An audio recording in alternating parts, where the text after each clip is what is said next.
चितवन मोरी लागी तुमसो पिया।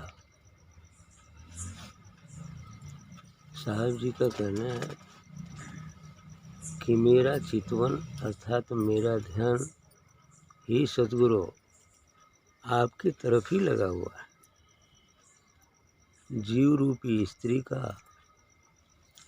परमात्मा ही पति होता है, इसलिए वही प्रीतम है इस जीवात्मा का। इसलिए कह रहे हैं कि चितवन मोरी लागी तुमसो पिया, कि हे प्रीतम मेरा ध्यान मेरा चित्त तो आप में ही लगा हुआ है। तो कैसे कह रहे हैं कि दिन भर चितऊँ रात भर चितऊँ, चितय चितय के भोर किया। क्योंकि मैं आपकी याद तो दिन भर करता हूँ, रात भर भी करता हूँ, और इतनी नहीं, चितवन करते करते भोर भी हो जाता है, कभी कभी रात में भी भोर भी कर देता हूँ। यही बात सही है। यदि साधक उस अपने लक्ष्य को पाना चाहता है, अर्थात जो मनुष्य जीवन का परम लक्ष्य है, अपने निज स्वरूप का बोध कर लेना, अपने निज स्वरूप को पहचान लेना, और यदि उसको जानना चाहता है तो ऐसा ही चितवन करना पड़ेगा। क्योंकि वो कहा जाता है कि श्वास श्वास पर हरि भजो, वृथा श्वास ना जाए, ना जाने कि श्वास में आवागमन हो जाए। यदि इस मनुष्य जीवन का जो परम लक्ष्य है, ईश्वरत्व की उपलब्धि, यदि उसे तुम पाना चाहते हो तो संसार के सभी कर्मों को निष्काम भाव से करते हुए भी यदि हम उधर को चलते हैं और ये हर समय श्वास श्वास पर हरि भजन करते हैं, करने का निर्देश है संतों का। इसलिए कि पता नहीं कि श्वास में ये श्वास बाहर निकली और बाहर ही निकली रहेगी।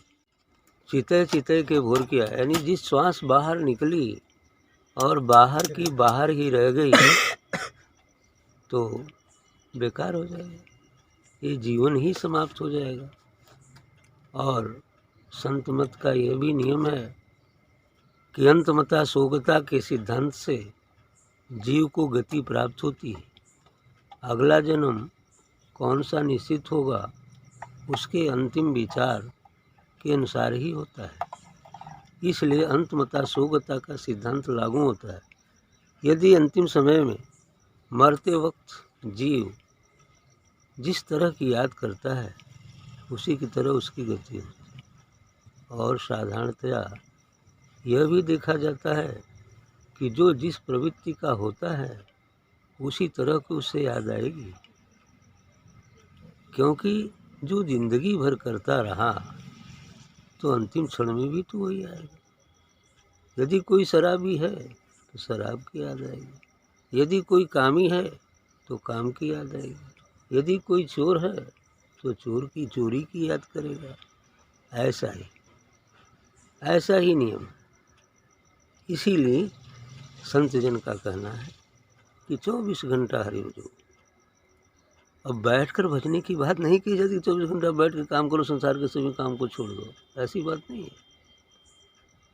जैसे कोई व्यक्ति यदि पान खाता है, खेत में फावड़ा भी चलाता है, कोई नुकसान नहीं होता, पान का भी आनंद मिलता है और काम भी हो जाता है।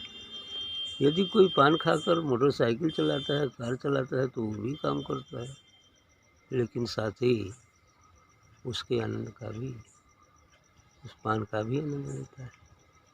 उसी प्रकार से यदि हम उस सद्गुरु की याद करते रहें, शरीर से जो कुछ उचित है, धर्मानुकूल है, उसको करते रहें, कोई फर्क नहीं पड़ता। क्योंकि यह भी कहा जाता है कि कर से कर्म करहु विधि नाना, मन राखो जहाँ कृपा निधान। भाई हाथ से सब कुछ करो, नौकरी चाकरी खेती गृहस्थी घर द्वार समाज सब कुछ कर सकते हो।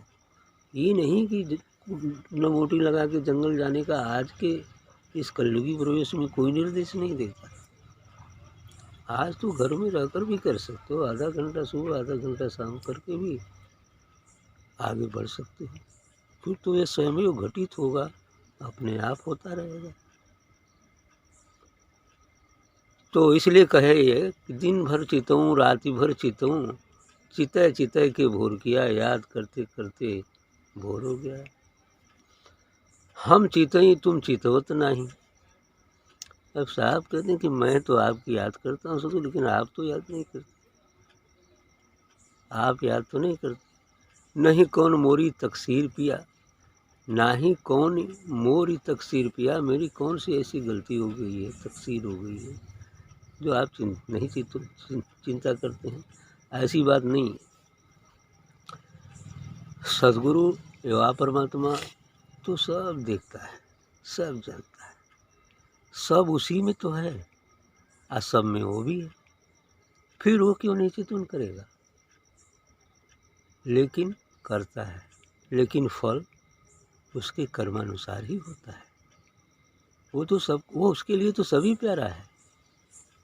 साधु भी प्यारा है, हत्यारा भी प्यारा है, सबको देखता है, सबको जानता है। लेकिन अब कर्म क्या कर रहा है वो, उसके अनुसार उसका फल बनता है। क्योंकि जो बीज आप लगाएंगे उसी का फल प्राप्त करेंगे। यदि कोई बबूल लगाता है तो आम कहाँ से खाएगा? तो कांटे ही मिलेंगे ना। और यदि कोई आम का पेड़ लगाता है तो आम तो खाएगा ही खाएगा। बस यही तो बात है। यह केवल कर्म ही तो मनुष्यों के अधीन है। अब उस कर्म को कर कर या तो इंसान बन सकते हैं, भगवान बन सकते हैं, या शैतान बन सकते हैं।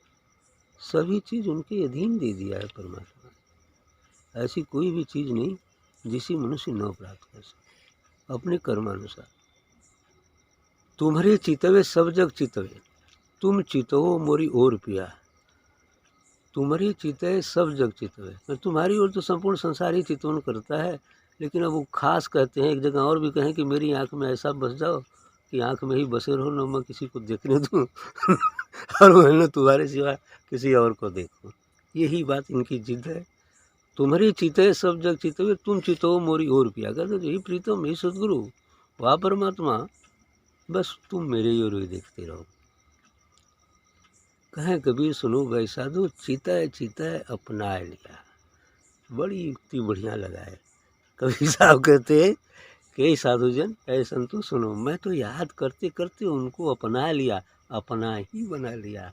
अर्थात जीव रूपी स्त्री उस महासागर रूपी परमात्मा के मिलना चाहती है तो गंगा की धारा में पड़ जाए। अब गंगा की धारा में पड़कर उस बीच धार में हो जाए। बीच में किसी कैनाल या किसी के माध्यम से उसे उस गंगा की धार से अलग न किया जाए और उस सागर की याद में सागर से मिलने की तड़प लेकर, जिज्ञासा लेकर यदि वो चलती रहेगी तो एक न एक दिन समुद्र में मिल जाएगी। ऐसा ही कबीर साहब कह रहे हैं कि चितवत चितवत अपना लिया, याद करते करते आपको हम पा गए, यानी अनुभव कर लिया। यानी बूंद सागर में मिल गई तो क्या हो जाएगी? सागर हो जाएगी जी ना। बूंद सागर में मिल गई तो सागर हो गई। बस ये जीव ब्रह्म में मिल गया तो क्या हो जाएगा? ब्रह्म हो जाएगा। सीधी सी बात है। तुलसी ने रामचरितमानस में कहा, जान तो तुम ही तुम्हें हो जाई, जो तुमको जान जाता तुम ही हो जाता। वेद की भाषा में कहा, ब्रह्मविद ब्रह्मैव भवति, ताकि वाणी वेद। हिंदी अंग्रेजी या किसी भाषा में करे भ्रम का छेद। ब्रह्मविद, ब्रह्म को जानने वाला, ब्रह्मैव भवति, ब्रह्म ही हो जाता है। ब्रह्मविद ब्रह्मैव ताकि वाणी वेद, वो जो बोल देता है वही वेद है। वेदों में खोजेंगे, शास्त्रों में खोजेंगे, गीता कुरान बाइबल में खोजेंगे तो वही मिलेगा। शब्द में अंतर हो सकता है लेकिन लक्ष्य में अंतर नहीं हो सकता, क्योंकि परमात्मा एक है। एको ब्रह्म द्वितीयो नास्ति। परमात्मा एक ही है, दूसरा है ही नहीं। तो जो संत जन बोला अपनी अपनी भाषा और अपने शब्दों में, तो उसी एक के बारे में ही बोला न कि 150 वो अलग बोला, वो अलग बोला, वो अलग बोला, ऐसे कुछ नहीं होगा। एको हम बहुत श्यामी, गीता में किसी ने कहा मैं एक था अनेक हो गया, बस। तो जब अनेक हो गया तो अनेक से एक हो जाओ, बस यही बात। इसलिए कहा कि चितवत चितवत मैंने तो अपना लिया। ठीक, तो ऐसी ही याद का दया, याद का उल्टा क्या हो जाता है? दया। यदि हम सदगुरु की याद करते हैं तो उलट दीजिए उस शब्द को, क्या हो जाएगा? दया। सदगुरु की दया होगी। अब जितना याद करेंगे उतनी दया होगी। अब उसकी क्वांटिटी पर डिपेंड करता है कि कितनी दया होती है। और जितना याद करें, अभी तो रात दिन दिन रात की बात की तब ना उनको मिल गया है, जान गए, आज उनका नाम लिया जाता है। शुरू से लेकर PhD तक में कबीर की व्याख्या, उनकी बातों की व्याख्या की जाती है। आज वो जी बात।